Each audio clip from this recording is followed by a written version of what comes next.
Hey up guys, so continuing the Oscar season coverage, today's deep dive video is on Best Supporting Actor. I'm going to go through all the supporting male performances that I think have a chance of getting nominated next year, and of course I'm going to give you my predicted 5. Supporting Actor feels substantially easier to predict this year compared to Supporting Actress. In fact, Supporting Actor actually might be the easiest to predict of all 4 of the acting categories. Nobody seems to really know what's going on with Supporting Actress. It's kind of anybody's guess, that category. But with Supporting Actor, I do feel a little bit more assured as to who our contenders are going to be. Best Supporting Actor has been one of those categories that's been pretty easy to call the last few years. In fact, it's one of the few categories I have gotten right every single year that I have been predicting the Oscars on YouTube. I think you have to go as far as back as 2016, which was pre-me doing YouTube, when I got the category wrong. I predicted Sylvester Stallone getting the win, but it actually went to Mark Rylance for Bridge of Spies. So yeah, that was the last time I got this category wrong. Do I feel confident about who's going to win this year?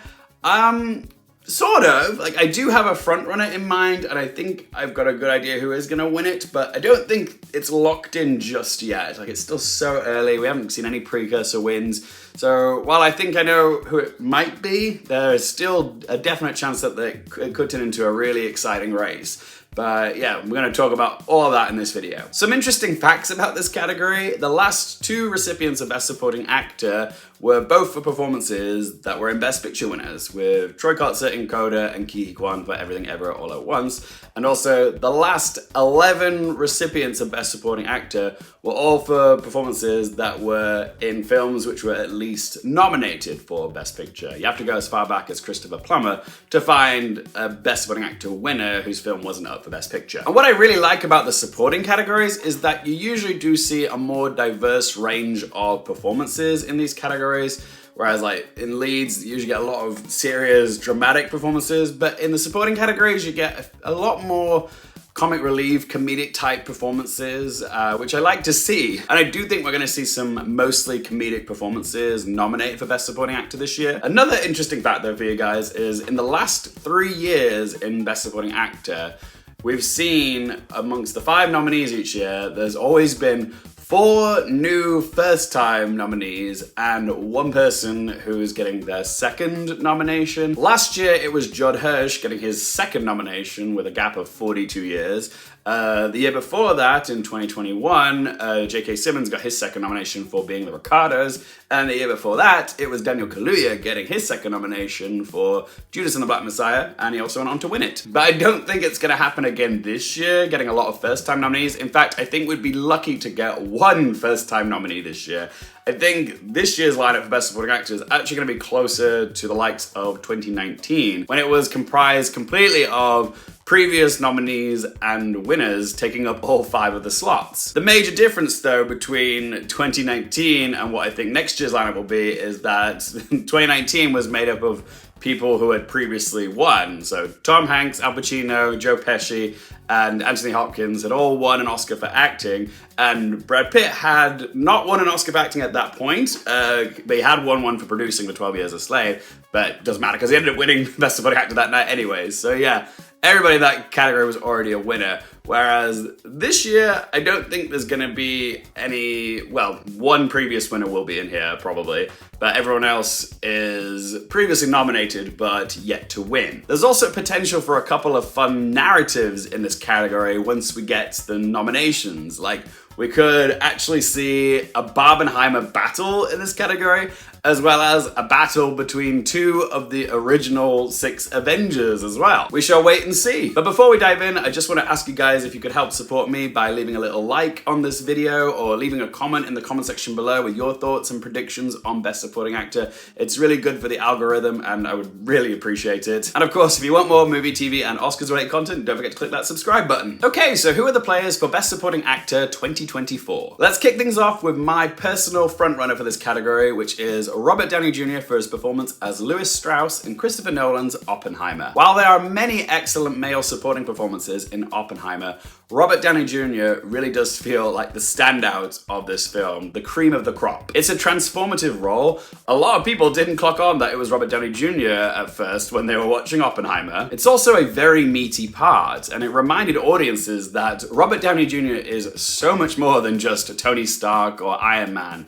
In fact, he's probably the closest we've got to a villain in Oppenheimer, because Lewis Strauss was responsible for the annihilation of Oppenheimer's reputation. We've been so used to watching him play the hero for like the past decade in the MCU that it came as a refreshing surprise to see him in a role which was so totally different to his typecast. And Robert Downey Jr. proved with Oppenheimer that when he is given the right material, he can really shine. His character arc hits a very high emotional crescendo, and Downey Jr. hit the nail on the head with this one. I feel very confident that Robert Downey Jr. is getting into Best Supporting Actor next year. In fact, I would say he's pretty much a lock. I know it's still early and we haven't seen any precursors yet, but he does have so much working in his favor. He's got a great supporting part where his character has their own arc within the story, and it's in a film which is beloved by both critics and audiences. He's a highly respected individual in the industry, one of the biggest names in Hollywood, the type of person you'd think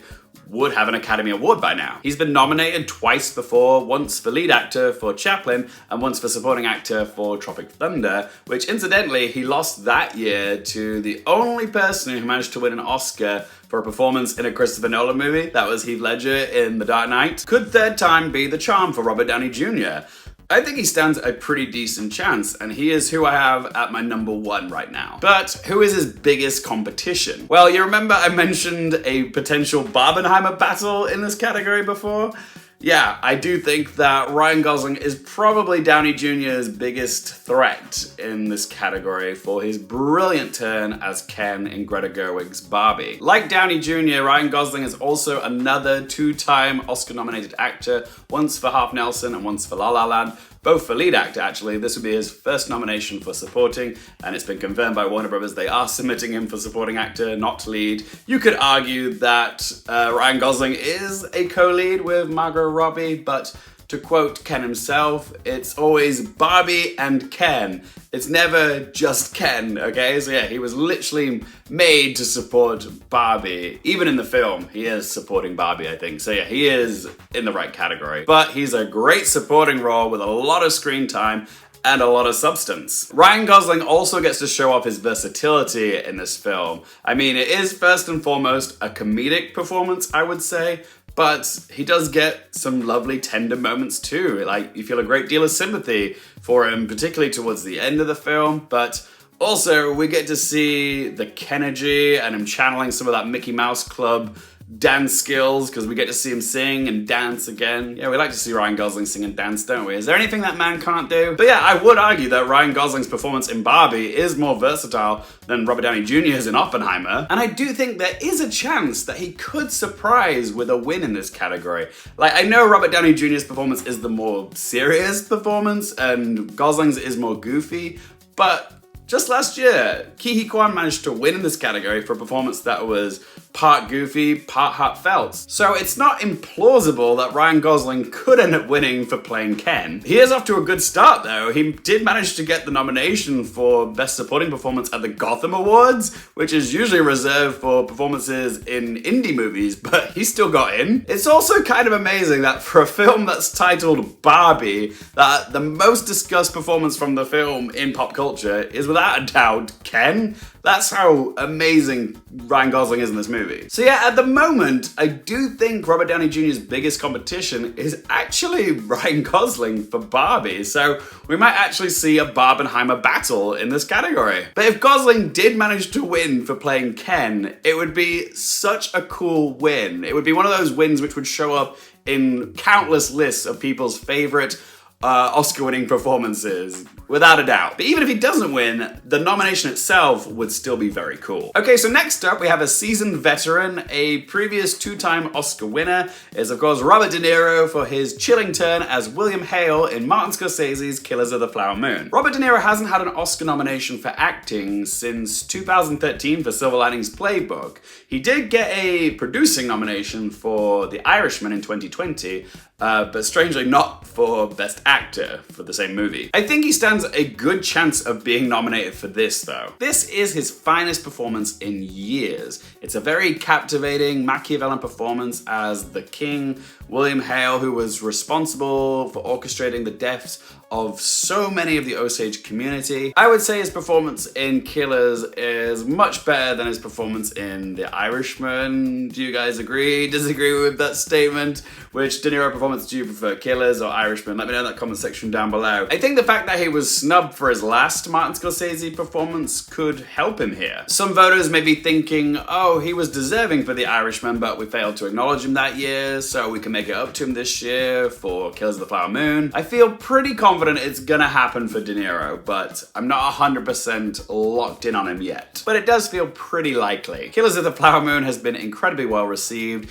It is gonna be one of the most nominated films on Oscars morning, and I do expect Robert De Niro to be part of its Oscar nominations bundle. Another film I can see receiving a ton of nominations on Oscars morning is Yorgos Lanthimos' Poor Things. I'm actually predicting a minimum of 10 nominations for Oppenheimer, Killers of the Flower Moon, and Poor Things. And with Poor Things, it has the potential to be nominated twice in one category, which is Best Supporting Actor. We could see 2 nominations, one for Mark Ruffalo for playing the dandy Duncan, and we could also see one potentially for Willem Dafoe for playing the pseudo-father figure, Dr. Godwin Baxter, to Emma Stone's Bella Baxter. This feels like the outcome that most people are predicting for this category. Let's call it RRR plus Poor Things, which basically translates to the 3 R's, Robert Downey Jr., Robert De Niro and Ryan Gosling, plus Mark Ruffalo and Willem Dafoe. They're all performances in highly likely Best Picture contenders, and for films which are gonna receive loads of nominations, I've already said at least 10 nominations for Oppenheimer, Killers, and Poor Things, but I also see Barbie getting upwards of 10 nominations. They're all respected actors within the industry, all over the age of 40, and have all been at least nominated twice before, with Robert De Niro winning twice, and if he gets the nomination, this will be his 8th nomination, I believe. So much about this lineup just makes sense, but is it too obvious? It feels silly to think it's this predetermined at this stage in the race and nobody else could get in. This 5 does make a lot of sense to me, but it would be nice to see a surprise in this category. But the question is, if someone were to surprise, then who out of this presumed predicted 5 would miss? Of the 2 Poor Things boys, the one who seems at most risk of being snubbed would be Willem Dafoe, and that's purely based off the fact that he has less screen time than Mark Ruffalo. But both of them bring something very different to the table in Poor Things. Mark Ruffalo is definitely bringing the comic relief to the film, and it will be nice to see a comedic performance make it into the lineup. But I would say that Willem Dafoe is more of the emotional anchor of the film, because effectively he is playing an oddball but overprotective father who just wants to keep Bella safe from the world. And he gets his fair share of emotional moments. Plus, the Academy loves Willem Dafoe. They've nominated him 4 previous times. He hasn't won yet, but he was nominated 3 times for Supporting Actor for Platoon, Shadow of a Vampire, and The Florida Project. And his most recent nomination was in 2019 for At Eternity's Gate, but that was for Lead Actor. And I can see an outcome where Willem Dafoe gets the nomination for Poor Things, because both the film and Willem Dafoe are cherished. Also, don't count Mark Ruffalo out yet to win either. Like, he could still emerge as a frontrunner, I think, because Poor Things is heavily beloved, so is his performance. It is comedic, but he absolutely sells it. Some of the best moments in this movie are just him gesticulating and like responding in a poncy way. He's been nominated 3 times before in Best Supporting Actor for The Kids Are Alright, Foxcatcher, and Spotlight. And last time I did maths, 4 is higher than 3, Robert Downey Jr. So yeah, maybe the Academy's thinking, oh well, this is Mark Ruffalo's 4th. It's only Robert Downey Jr.'s 3rd. Should we give it to Mark Ruffalo? You know, if we're gonna go numbers. Yeah, that's the MCU narrative that we could see. If Mark Ruffalo starts to win in some places, then yeah, we could be looking at a battle between Iron Man and Hulk, but we all know who won in Avengers Age of Ultron. Could it happen again?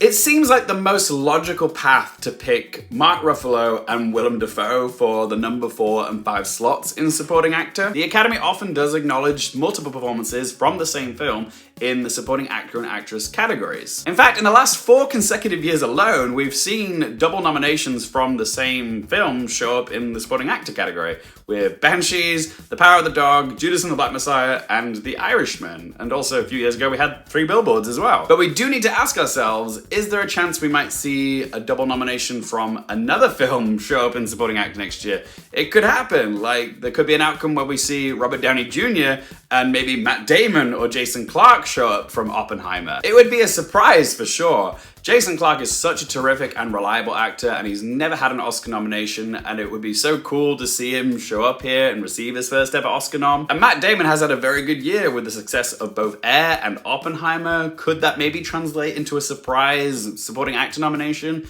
Perhaps. It seems very unlikely, but never say never. Or maybe we could see Robert De Niro showing up with Jesse Plemmons for Killers. Jesse Plemons did surprise us once before for his first and previous nomination for The Power of the Dog. Everyone was anticipating that Cody Smith-McPhee would get the nomination for The Power of the Dog, but I don't think many people had Jesse Plemons in their Oscar nomination predictions. But he pulled through and ended up getting the nomination at both BAFTA and the Oscars. So could he do the same again for Killers? A fun little Oscars sidebar for you guys. If and when Killers of the Flower Moon gets the nomination for Best Picture, what am I saying? If. Of course it's going to get nominated for Best Picture. So when it does get the nomination for Best Picture, that will mean that Jesse Plemons has been in 7 Best Picture nominated films at the Academy Awards. Bridge of Spies, The Post, Vice, The Irishman, Judas and the Black Messiah, The Power of the Dog, and then Killers of the Flower Moon. And Robert De Niro will have been in 12 Best Picture nominated films. 13 if you count American Hustle. But yeah, the 12 where he's credited are Godfather Part 2, Taxi Driver, The Deer Hunter, Raging Bull, The Mission, Goodfellas, Awakenings, Silver Linings Playbook, Joker, The Irishman, and of course Killers of the Flower Moon. Which means he will still be in second place for the actor with the most credited performances in Best Picture nominated films at the Oscars. The actor who actually holds the record is Ward Bond with 13, but I couldn't even tell you a film that Ward Bond was in. But also De Niro and Plemmons co-star Leonardo DiCaprio, his Best Picture tally will go up to 11, and for Willem Dafoe, when Poor Things gets the Best Picture nomination, his tally will go up to 8. But yeah, getting back to my original point, it does seem that the Academy appreciates the projects which Jesse Plemons is in, so maybe he could surprise again with a second Oscar nomination. But yeah, those are all the double performances we might see from the same film showing up in supporting actor next year. If there were any more that I missed, do let me know in the comment section below. But let's see, who else is in contention? I do think there's 2 younger lads that have the potential to show up here. Dominic Sessa for The Holdovers and Charles Melton for May December. Dominic Sessa could easily happen because The Holdovers is universally beloved. It's going to get a bunch of Oscar nominations, including Best Picture. And if Paul Giamatti gets into Best Actor, then there is every chance that Dominic Sessa could coattail off Paul Giamatti's nomination and get a nomination himself. And for his first ever credited movie role, that would be wild. And I would say that is the biggest challenge that he's facing, is that he is such a fresh face to the scene that some voters might think that, oh, this kid has had this whirlwind breakout year, he's getting lots of recognition for this performance. Is that enough for him, or should we give him an Oscar nomination as well? And that is a thing to consider, that not all first-time performances can break in at the Oscars. Like, Rachel Zegler couldn't do it for West Side Story, but it can be done. Like, look at Lupita Nyong'o for 12 Years a Slave. Like, she actually went all the way and won it. But there's other examples like Quincy Wallace for Beast of the Southern Wild, or Marley Matlin for Children of a Lesser God, or Yalitza Aparicio for Roma. But as you'll notice from all those examples, it is usually women who have a better chance of breaking in for a debut performance. It's not as common for men. Charles Melton has been around for a while. I think he's best known for Riverdale. I've never watched it, but a lot of people think that he gave the best performance in Todd Haynes' May December. And that's saying something, because he's sharing the screen with 2 previous Best Actress Oscar winners, Julianne Moore and Natalie Portman. But yeah, the part that he plays in May December, Joe, is a complex character, and I love how delicately Melton played it. But the fact that he manages to go toe-to-toe with 2 way more established and Academy Award winning actresses, Julianne Moore and Natalie Portman, and hold his own and still shine and arguably be many people's favorite performance in the film, is nothing to brush off. It would be very cool to see Charles Melton get nominated for this performance. The problem for Charles Melton, I would say, is that it's hard to tell how May December is going to be received over this award season. Even though I would say the movie has been generally positively received, most people do seem to like it, the fact that the film deals with a taboo subject of like pedophilia might be a little off-putting to some voters, and they might not give it as many nominations as we may anticipate it will. But I will say there is enough buzz around Charles Melton's performance to justify the nomination happening. And it would be nice to see someone getting their first ever Oscar nomination rather than 5 people who have all previously been nominated multiple times. And Charles Melton would bring a little bit of diversity to the pack as well. John Magaro is another one where there is passion behind his performance in past lives. He brings dimension and nuance to what could have been a very paper-thin, stereotypical representation of a jealous husband role. But Magaro plays it so beautifully and subtly, and that's kind of the problem with his performance, is that it's not very loud. It's maybe too subtle for its own good to get noticed by the Academy, especially in a year where we've got so many big, showy, loud performances up for nomination. So yeah, he may struggle to stand out in the crowd. But it can be done. Brian Tyree Henry pulled it off just last year for a similar quietly effective performance in Causeway. As for other possibilities, Glenn Howerton is getting a bit of love for his performance as the corporate tyrant Jim Balsillie in Blackberry. I've seen the film, and I will say he is good in it, and it's certainly attention-grabbing for one. It's a transformative role, bald cap and all, but secondly, it's a very shouty performance, okay? His character is doing a lot of yelling in this film. It's a great performance, but I don't think it's an Academy Award nominated performance. I think people are just getting very excited about the thought of Dennis from Sunny being an Oscar-nominated actor. It's a fun idea to entertain, but I don't think it's gonna come to fruition. But never say never, okay? Crazier things have happened at the Oscars. I mean, I'm looking at you, Andrea Riseborough, just last year. Let's see, who else is there? Oh yeah, Sterling K. Brown for American Fiction. I haven't seen the performance yet, but there is a bit of buzz surrounding him, and he's never been nominated either. My wish pick for this category would be Milo Machado Garner for Anatomy of a Fall. I know Sandra Hüller gave a tour de force performance in that film, but Milo Machado Garner was a revelation as well. I'd love to see some nominations for the supporting players in All of Us Strangers, like see Paul Mescal get his second, or Jamie Bell get his first, but I'm not convinced it's gonna happen for them this year. I think their best chance is at BAFTA. Jacob Elordi has had an amazing year with 4 films, 2 of which got him a lot of buzz for playing hunky rich guys. One for playing Elvis in Priscilla, and the other for playing Felix in Saltburn. And I don't know which one of these 2 performances I think he'd have a better chance of being nominated for. I personally preferred his performance in Saltburn, but as we know, the Academy do like an Elvis performance, like just last year with Austin Butler, but part of me wonders, is that an advantage or a disadvantage for Elordi playing a role of someone who just did it and got an Oscar nomination just last year? But yeah, Kaylee Spaney did win the Best Actress Volpe Cup at Venice for Priscilla, so there is an argument to be made, if she surprised in Best Actress, could Jacob Elordi also show up in Best Supporting Actor? Yeah, I still think that Elordi is going to struggle getting into Best Supporting Actor this year because both Saltburn and Priscilla are films that I don't see getting into Best Picture. I do have them on the peripheries of my predictions for Best Picture, but yeah, I think it's unlikely Elordi is going to get in for either performance this year. Again, it's not impossible, but it is such a stacked year for supporting actor. Also, another actor to consider from Saltburn is Richard E. Grant, but I actually think he has less of a chance of being nominated than Elordi does. And one more performance that nobody's seen is Colman Domingo for The Color Purple. He's a candidate for a double nomination this year for both lead and supporting. He could get nominated for Best Lead Actor in Rustin. Maybe he could show up in supporting actor as well for The Color Purple. I actually haven't seen either of Domingo's performances yet. I am very hungry to see Rustin, but yeah, for now, I'm not putting him in my predictions for supporting actor. And a couple others to consider are Peter Sarsgaard for Memory. He did win Best Actor at Venice, as well as Chris Messina for Air. Was there anybody else that I missed? If I have, let me know in the comment section down below. So yeah, as basic as it is to predict this 5, it does make a lot of sense to me. It's the majority of people's predictions on Gold Derby and Next Best Picture. Heck, me and Ryan Castleman both had the exact same predictions for this category when we collabed on our predictions vid on his channel. I'll pop a link up here, go check him out, guys, he's wonderful. But yeah, I don't want to be a sheep, but it just makes so much sense to, you know, predict this 5, even though everyone else is predicting this 5, because we all just collectively agree.